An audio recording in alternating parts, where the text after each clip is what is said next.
Halo teman-teman, bertemu lagi dengan saya. Pada kesempatan ini kita akan belajar tentang sistem koordinat kartesius, persamaan lingkaran, dan persamaan garis lurus.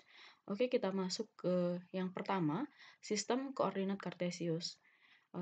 Teman-teman semua pasti sudah tahu ya, sudah kenal dengan koordinat kartesius. Jadi dalam koordinat kartesius itu ada sumbu X dan sumbu Y, seperti pada gambar ini. Nah, yang mendatar ini adalah sumbu X, kemudian yang tegak lurus itu adalah sumbu Y.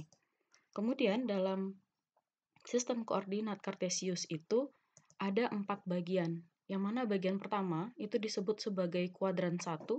Nah, jadi ini disebut sebagai kuadran 1, yang mana di kuadran 1 itu nilai nilai X selalu positif dan nilai Y juga selalu positif.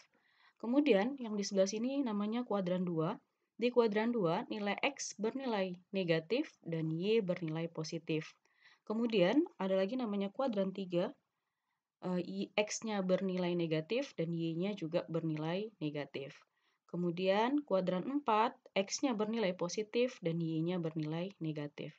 Jadi dalam sistem koordinat kartesius itu memiliki 4 kuadran, yang mana kuadrannya itu berlawanan arah dengan arah jarum jam ya. Kalau jarum jam dari kiri ke kanan. Nah, kalau sistem koordinat kartesius itu kuadrannya berlawanan dengan arah jarum jam, yaitu dari kanan ke kiri. Nah, di sini ada konsep jarak. Sebelum masuk ke konsep jarak, misalnya ini adalah sebuah titik P, maka titik P itu koordinatnya adalah A, B. Karena yang kita lihat duluan itu adalah X-nya. Nah, ini A, kemudian ini B. Kemudian dalam sistem koordinat ada yang namanya jarak. Nah, jarak itu apa? Yaitu eh, nilai dari satu titik ke titik lain. Misalnya saya punya titik P, di sini A ada A, B. Kemudian misalnya di sini saya punya titik Q. Nah, di sini saya punya titik Q. Nah, titik Q saya itu berarti di sini dia, anggaplah ini C. Kemudian di sini ada D. Sehingga titik Q saya itu adalah C, D. Nah, untuk menentukan jarak dari P ke Q, seperti yang saya gariskan ini, maka rumusnya itu bisa ditulis seperti ini. D P Q sama dengan akar dari C dikurang A, lalu dikuadratkan, ditambah dengan B kurang D, lalu dikuadratkan. Nah, ini adalah rumus umum dari jarak. Nah, untuk memahami rumus ini, kita lihat ke contoh soal. Nah, contoh soalnya seperti ini. Tentukan jarak titik min 3,5 dengan titik 2,2. Jika teman-teman sulit untuk membayangkan jarak yang akan kita cari, kita bisa menggambarkannya dalam koordinat kartesius tadi ya. Misalkan ini, mohon maaf garisnya tidak lurus, ini 1, ini 2, ini 3, kemudian yang ke sananya min 1, min 2, min 3, kemudian ke atas, di sini titik tengahnya itu selalu 0,0 ya, titik pusat kita sebutnya. 1, 2, 3, 4, kemudian 5, ini sumbu Y, ini adalah sumbu X. Nah, kemudian ke bawahnya juga min 1, min 2, min 3, dan seterusnya. Sekarang kita akan menggambarkan titik dari min 3,5, berarti di sini min 3, kemudian di sini 5, berarti inilah titik kita yang pertama. Kemudian titik yang kedua itu adalah min 2, 2, min 2. Berarti 2, min 2, 2x, kemudian y-nya min 2. Maka titiknya di sini. Jadi yang akan kita cari itu adalah jarak dari titik pertama ke titik yang kedua ini. Nah, sesuai dengan rumus tadi, berarti kita bisa menggunakan rumus yang tadi ya. Ini berarti adalah A-nya, kemudian ini B, kemudian ini C, kemudian ini D. Anggaplah ini kita kasih nama titik A, kemudian ini titik B. Maka jarak dari titik A ke titik B itu bisa dituliskan sebagai DAB sama dengan akar dari tadi C ya. C dikurang A berarti 2 dikurang min 3. Lalu ini dikuadratkan ditambah dengan D kurang B berarti min 2 kurang 5 lalu dikuadratkan. Nah, ini bisa teman-teman hitung. Akar dari min ketemu min plus ya, berarti 2 tambah 3, 5. Ini 5 kuadrat ditambah dengan min 2 tambah 5 berarti min 7, lalu dikuadratkan. Nah, jadi di sini akar dari 25 ditambah 49. Di akar dari 74. Kalau teman-teman hitung pakai kalkulator itu hasilnya mendekati 8,6. Ini estimasi ya, yang pelajaran kita sebelumnya. Nah, berarti jarak dari kedua titik itu adalah 8,6. Nah, ini konsep jarak. Oke, saya rasa ini sangat mudah untuk dipahami. Kita lanjut ke persamaan lingkaran. Nah, di sini ada persamaan lingkaran yang berpusat di P, A, B dengan jari-jarinya R, maka persamaan lingkarannya adalah X kurang A kuadrat ditambah Y kurang B kuadrat sama dengan R. Nah, di mana A dan B itu adalah pusat lingkaran ya, kemudian R itu adalah jari-jari.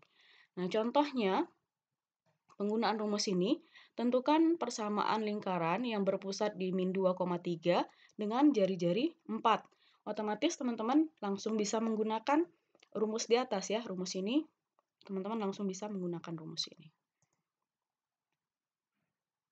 Nah, di sini tadi sudah kita sepakati bahwa pusat itu adalah A, B. Otomatis di sini A dan B. Kemudian jari-jari itu adalah R, berarti R-nya 4. Sehingga teman-teman untuk mendapatkan persamaan lingkaran ini tinggal substitusi.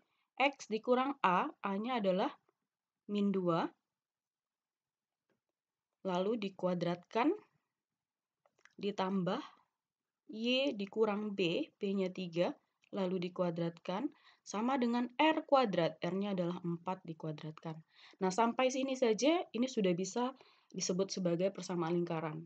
Kita ingin menyelesaikannya, berarti ini X tambah 2 kuadrat ditambah Y kurang 3 kuadrat sama dengan 16. Nah, sebenarnya sampai sini saja sudah bisa kita sebut sebagai persamaan lingkaran. Tapi kalau teman-teman ingin menyelesaikannya boleh, ini diselesaikan, berarti X dikuadratkan, X kuadrat, kemudian 2 kali X, 2X kali 4, kali 2 berarti 4X tambah 2 kuadrat adalah 4 ditambah Y dikuadratkan adalah Y kuadrat, kemudian 2 kali Y kali 3, berarti tambah 6Y, kurang ya, 2 kali Y kurang 3. Ini berarti kurang 6Y, kemudian tambah min 3 kuadrat, berarti 9, ini kurang 16 sama dengan 0. Jika kita ingin membuat persamaannya dalam sama dengan 0. Berarti ini akan menjadi X kuadrat tambah Y kuadrat tambah 4X kurang 6Y kurang 4 tambah 9, 13 kurang 16 berarti 3 sama dengan 0. Maka inilah yang disebut sebagai persamaan lingkarannya. Gampang ya teman-teman? Oke, jika kita punya model soal yang lain. Nah, soalnya seperti ini. Tentukan persamaan lingkaran dengan pusat 4,3 dan melalui titik 6,2. Nah, apa yang berbeda dengan soal sebelumnya? Soal sebelumnya kita diberi R atau jari-jari, tapi di soal ini kita tidak diberi berapa nilai R-nya. Oleh sebab itu kita harus menentukan dulu berapa nilai dari R. Nah, seperti yang tadi, pusat itu selalu adalah A, B ya. Berarti ini 4 itu adalah A. 4 itu adalah A. Kemudian B-nya adalah 3. Kemudian apa yang 6,2? Berarti ini adalah sebuah titik, berarti ini adalah X, Y. Sehingga untuk mencari berapa R-nya, kita tinggal substitusi ke rumus tadi. Rumus tadi adalah X kurang A dikuadratkan ditambah Y kurang B dikuadratkan sama dengan R kuadrat. Nah, X-nya sudah ada, 6. Dikurang A-nya 4.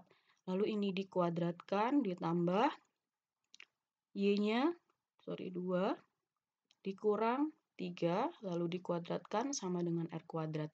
6 kurang 4, 2, lalu dikuadratkan berarti 4, ditambah 2 kurang 3, min 1, dikuadratkan berarti 1.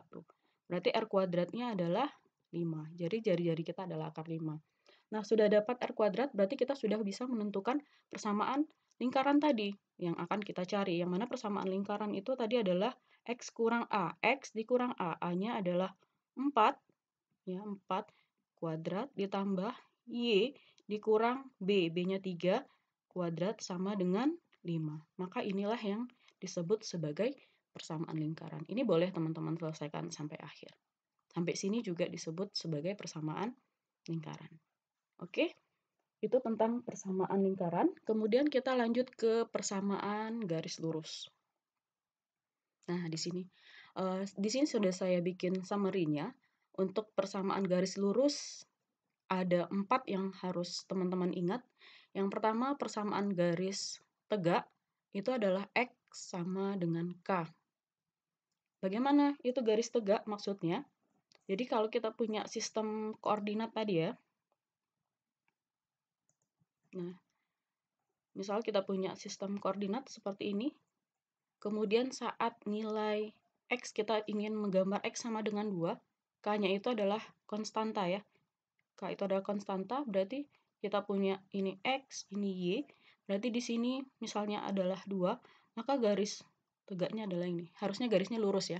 Nah, itu yang disebut sebagai persamaan garis tegak. Begitu juga dengan yang horizontal, Y sama dengan K. Berarti gambarnya K-nya itu adalah suatu bilangan, kemudian berarti gambarnya akan mendatar. Kemudian bentuk kemiringan titik, itu yang kemiringan itu adalah dilambangkan dengan M atau gradien ya biasanya. Itu rumusnya adalah Y kurang Y1 sama dengan M kali X kurang X1. Atau dari sini kita juga bisa mendapatkan rumus M ya. Ya. Kemudian bentuk umum dari persamaan garis lurus itu sebenarnya adalah AX tambah BY tambah C sama dengan 0. Di mana A dan B tak keduanya 0. Oke, untuk memahami ini coba kita lihat ke satu contoh soal ini. Tentukan persamaan garis lurus yang melalui titik 3,4 dengan kemiringan 1. Nah, yang mana rumusnya akan kita pakai? Nah, di sini ada kata-kata kemiringan. Berarti kita bisa pakai rumus yang ketiga ya. Nah, berarti di sini kita bisa pakai Y kurang Y1 sama dengan MX kurang X1. Nah, berarti ini adalah nilai dari X1-nya. Kemudian ini adalah nilai dari Y1, kemudian ini adalah nilai dari gradien atau kemiringan tadi. Berarti Y kurang Y1, berarti 4 sama dengan M, M-nya min 1, kemudian X dikurang X1, berarti ini 3.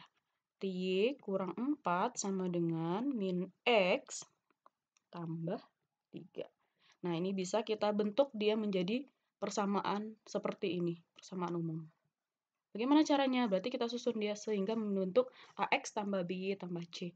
Nah, kita pindahkan ke sebelah kiri, berarti ini menjadi positif ya. Berarti X tambah Y, kemudian min 4, ini pindah ke sebelah kiri, min 4 kurang 3, berarti min 7, itu sama dengan 0. Nah, ini adalah bentuk dari AX tambah BY tambah C sama dengan 0. Di mana A-nya itu sama dengan ya 1, kemudian B-nya juga 1, dan C-nya sama dengan min 7. Jadi ini adalah persamaan garis lulusnya. Oke teman-teman, semoga bisa dipahami. Terima kasih.